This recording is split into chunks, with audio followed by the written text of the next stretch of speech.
how the hell did I throw a pot 2 feet tall when my arm is only 1.5 foot long? Well, I'll show you. Big tasks have to be broken down into little tasks, and this big pot has to be broken down into 2 littler, still quite big pots, the first of which I'm throwing now. But really, you can break this project down into even more littler parts, and when you do that, you start to see what's wrong with the way our phone-addicted monkey brains treat big tasks, especially those of us with, let's say, executive deficits. Stick with me here. Before I could start throwing, I had to wedge the clay. Before I could wedge the clay, I had to fetch it from my shelf. Before I could fetch it from my shelf, I had to get to the studio. Before I could get to the studio, I had to drive there. Now let's get really stupid about this. In order to drive to the studio, I needed to buy a car. I only bought a car because I know how to drive one, and I only know how to drive one because I took driver's ed in high school. I could obviously keep pulling this thread until we're talking about man discovering fire, but what I'm getting at is this. If you asked me how the hell I threw a pot that is 2 feet tall when my arms are only 1.5 foot long, and I looked so far back that I replied,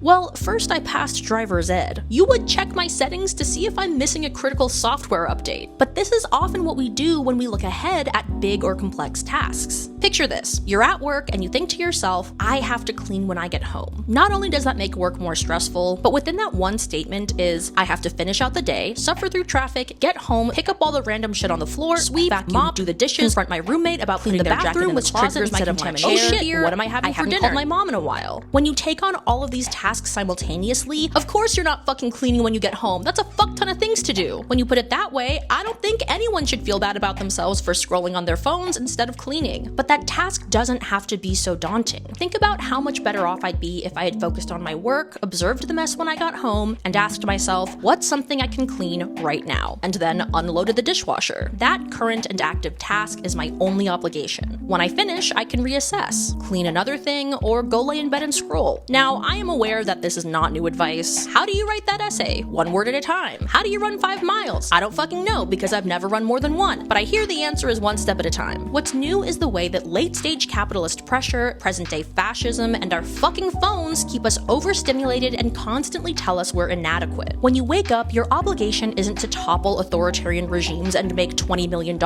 It's to go brush your teeth, and if there's time afterwards to Google grassroots organizations near you, more power to you. I got a video out today, and if you come back tomorrow, I'll hopefully have another video out showing you how I put these 2 parts together. In the meantime, go start a task. And as always, thanks for watching.